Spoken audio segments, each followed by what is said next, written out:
Hello friends, आपको class 10th के electric current का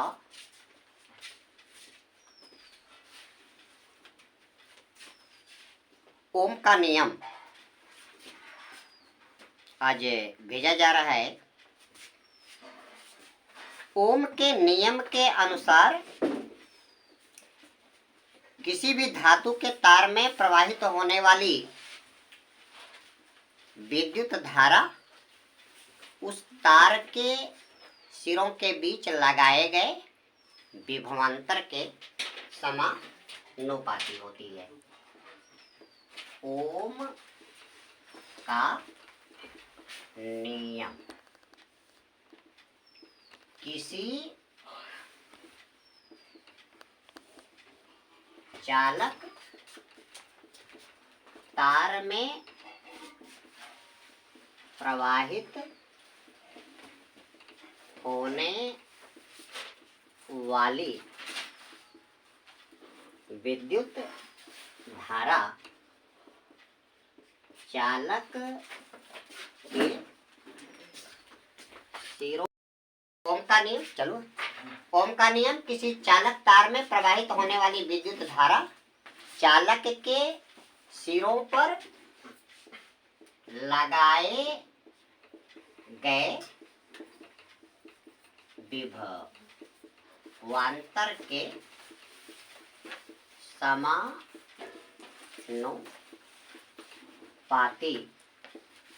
होती है। In an electric conductor, the passing current is directly proportional to potential difference applied its both end. तो अगर विभवांतर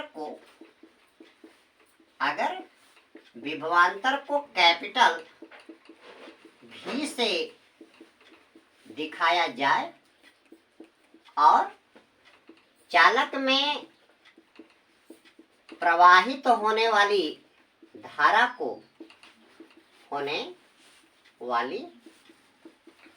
को कैपिटल आई से दिखाया जाए तो ओम के नियम के अनुसार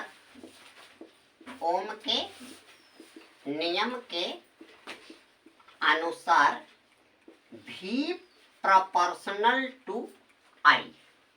अब हम यहाँ पे प्रोपोर्शनल को क्या करेंगे, इक्वल में कन्वर्ट करेंगे और एक कांस्टेंट देंगे कैपिटल आर और इनटू आई, तो भी इक्वल टू आर आई हो जाएगा। जहां पे भी बटे I equal to are, are एक समानुपातिक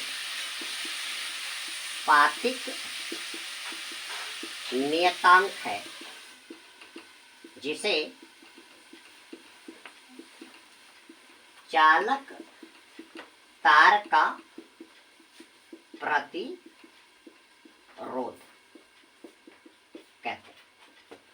तो आर का मात्रक जो होगा वो विभवांतर का मात्रक और बटे धारा का मात्रक। हम ये जानते हैं कि विभवांतर का मात्रक वोल्ट होता है और धारा का मात्रक एम्पियर होता है। तो वोल्ट प्रति एम्पियर को ओम के नाम से भी जाना जाता है। तो ओम ने कहा कि यदि किसी चालक की भौतिक स्थितियां, जैसे चालक तार की लंबाई, चालक तार का अनुप्रस्थ परिच्छेद क्षेत्रफल क्रॉस सेक्शनल एरिया, चालक तार का ताप और चालक तार के ऊपर लगने वाले वायुमंडलीय दाब अगर ये नियत बने रहे तो चालक में बहने वाली धारा का मान चालक के सिरों पे लगाए गए विभवांतर के समानुपाती होती है। अगर हम एक ग्राफ खींचें, ये आपकी एक्स एक्सिस और ये वाई एक्सिस, एक्स एक्सिस पे हम धारा ले लें और वाई एक्सिस पे विभवांतर या कैपिटल भी ले लें, तो क्या देखेंगे, जैसे जैसे चालक में धारा का मान बढ़ेगा वैसे वैसे वोल्टेज का भी मान बढ़ता जाएगा और एक ये आपकी स्ट्रेट लाइन आएगी जो वोल्टेज धारा ग्राफ कहलाएगी। ठीक है, ये रेखा एक्स एक्स के साथ थीटा कोण बनाती है।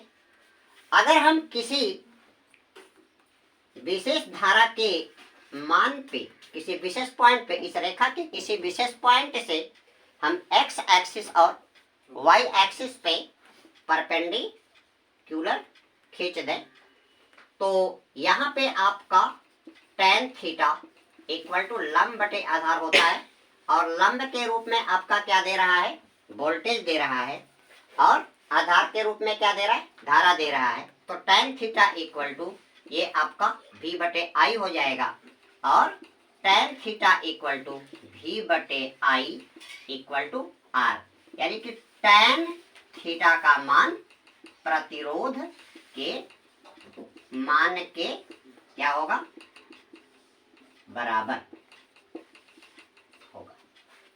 तो बच्चों अब हम लोग परिपथ में धारा का मान कभी कभी क्या होता है, घटाना होता है, कभी कभी बढ़ाना होता है, वोल्टेज के मान को घटाना होता है, वोल्टेज के मान को बढ़ाना होता है। तो हम कई प्रतिरोधों को जोड़ करके वांछित मान का धारा, वांछित मान का वोल्टेज प्राप्त कर लेते हैं। इसलिए हम कई प्रतिरोधों को एक दूसरे के साथ संयोजित करते हैं और प्रतिरोधों का जो संयोजन होता है, कॉम्बिनेशन ऑफ रेसिस्टेंस, ये क्या होता है, दो तरह का होता है। प्रतिरोधों का संयोजन यानी कॉम्बिनेशन ऑफ रेसिस्टेंस, प्रतिरोधों का संयोजन, प्रतिरोधों का संयोजन इंग्लिश में बोलेंगे कॉम्बिनेशंस ऑफ रेसिस्टेंस। आप जानते हैं कि प्रतिरोध का संकेत इस तरह से दिखाते हैं जिसके ऊपर हम R और प्रतिरोध का मान और प्रतिरोध का जो मात्रक होता है वह ओम में आता है और ओम को हम ग्रीक भाषा के संकेत ओमेगा के द्वारा, ये संकेत आपका क्या है, ओमेगा, जिसे आप क्या कहेंगे, ओम। अब प्रतिरोधों को जब आप सीरीज क्रम में जोड़ेंगे, मान लीजिए ये आपका प्रतिरोध नंबर 1 जिसको संकेत आप R1 से देंगे और ये आपका दूसरा प्रतिरोध जिसका संकेत R2 देंगे और ये प्रतिरोध नंबर 3। ठीक है, ये प्रतिरोध नंबर 1 का पहला सिरा है, ये प्रतिरोध नंबर 1 का दूसरा सिरा है, ये प्रतिरोध नंबर R2 का पहला सिरा है और ये दूसरे प्रतिरोध का दूसरा सिरा है, ये अगले प्रतिरोध का पहला सिरा है और ये दूसरा सिरा है। हम प्रतिरोधों को दो क्रम में जोड़ेंगे, एक होता है श्रेणी क्रम संयोजन, सीरीज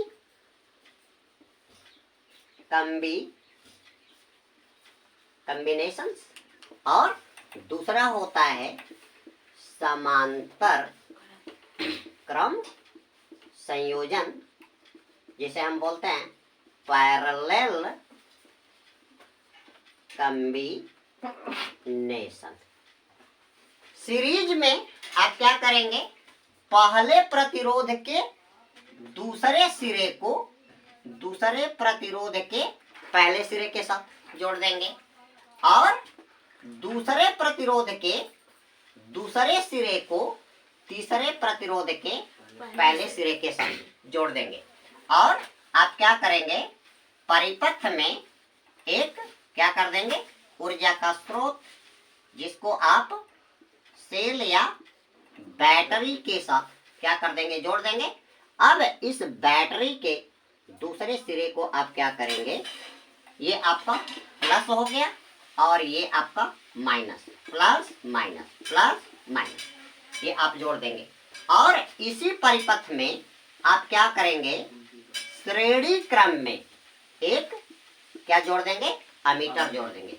ये आपका मीटर है, ये आपकी क्या है, बैटरी है और इसी में आप एक क्या लगा देंगे, एक कुंजी लगा देंगे। कुंजी को चालू करके, ठीक है, ऑन करने के बाद परिपथ में धारा का प्रवाह कराया जाता है और कुंजी को ऑफ कर देने के बाद परिपथ में धारा का प्रवाह बंद कर दिया जाता है। तो हम ये जानते हैं कि श्रेणी क्रम में सभी प्रतिरोधों में धारा का मान बराबर होता है। मुख्य बातें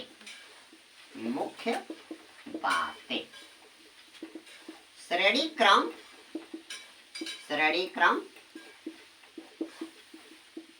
संयोजन में सभी प्रतिरोधों में धारा का मान बराबर होता है। ठीक है, तो आप ये देख सकते हैं कि यदि ये बैटरी आपकी आई धारा, ध्यान दीजिएगा, यदि ये बैटरी आपकी आई धारा दे रही है तो पहले प्रतिरोध में धारा कितनी जाएगी, आई जाएगी। दूसरे प्रतिरोध में धारा कितनी जाएगी, आई जाएगी। तीसरे प्रतिरोध में धारा आपकी आई जाएगी।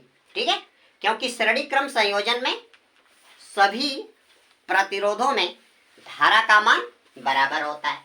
अब श्रेणी क्रम संयोजन में चूंकि यह बैटरी है और इस बैटरी का क्या होगा, तुल्य इस परिपथ के सभी प्रतिरोधों का एक क्या आएगा, एक तुल्य प्रतिरोध आएगा।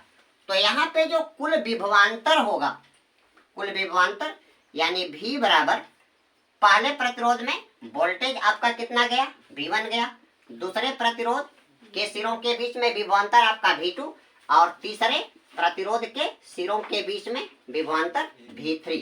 तो आपका कुल प्रतिरोध V बराबर V1 प्लस V2 प्लस क्या हो जाएगा, V3 हो जाएगा। ठीक है, और आपको ये पता है कि V इक्वल क्या होता है, RI होता है। V इक्वल क्या होता है, RI। तो V की जगह पे आप क्या रख दें, RI रख दें। अब इसका रूप हो जाएगा RI इक्वल, श्रेणी क्रम में क्या होती है, धारा बराबर होती है। तो V1 बराबर हो जाएगा R1I, V2 बराबर हो जाएगा R2I और V3 बराबर क्या हो जाएगा, R3I हो जाएगा। अब यहाँ से आप क्या करें, दोनों पक्षों से I कॉमन निकाल दें। तो I इधर कॉमन निकल गया तो ये आपका हो गया R1 प्लस R2 प्लस क्या हो गया, R3। और दोनों पक्षों से आप क्या करिए, I कैंसिल करा दीजिए। तो ये आपका R आ गया, R equal to R1 plus R2 plus R3। ये आपका श्रेणी क्रम में जुड़े हुए सभी प्रतिरोधों के लिए तुल्य प्रतिरोध। तो श्रेणी क्रम में आपका तुल्य प्रतिरोध capital R equal to capital R1 plus capital R2 plus capital R3, अर्थात श्रेणी क्रम में सभी प्रतिरोधों का तुल्य प्रतिरोध सभी प्रतिरोधों के अलग अलग मानों के योग के बराबर होता है। तो हम किसी परिपथ में प्रतिरोध का मान बढ़ाने के लिए प्रतिरोधों को क्या करते हैं, श्रेणी क्रम में जोड़ते हैं। ठीक है, और यदि किसी परिपथ में आपका धारा का मान घटाना है तो प्रतिरोधों को हम किस क्रम में जोड़ेंगे, श्रेणी क्रम में जोड़ेंगे। ठीक है, अब आपका बेटा आ रहा है प्रतिरोधों का दूसरा समांतर क्रम संयोजन। आप लोग 1 मिनट में जल्दी जल्दी मुख्य बातें इसकी देख लें। अब हम चल रहे हैं प्रतिरोधों का समांतर क्रम संयोजन। और समांतर क्रम संयोजन में क्या होता है, ये आपका हेडिंग डाल दें आप, प्रतिरोधों का समांतर क्रम संयोजन। ठीक है, ये आपका रेसिस्टेंस नंबर 1, ये रेसिस्टेंस नंबर 2, ये आपका रेसिस्टेंस नंबर 3। ये पहले रेसिस्टेंस का पहला सिरा, ये दूसरा सिरा, ये दूसरे रेसिस्टेंस का पहला सिरा, ये दूसरा सिरा, और ये तीसरे रेसिस्टेंस का पहला सिरा, और ये हो गया दूसरा सिरा हो गया। अब आप ध्यान देंगे, क्या करेंगे, सभी प्रतिरोधों के, इधर ध्यान दीजिए, सभी प्रतिरोधों के पहले सिरे को क्या कर देंगे, एक साथ जोड़ दीजिए। ये क्या हो गया, तीनों प्रतिरोधों का पहला सिरा किस पॉइंट पे जुट गया, ए पॉइंट पे जुट गया, और सभी प्रतिरोधों का दूसरा सिरा कहाँ पे, पॉइंट बी पे जुट गया। अब आप क्या करेंगे,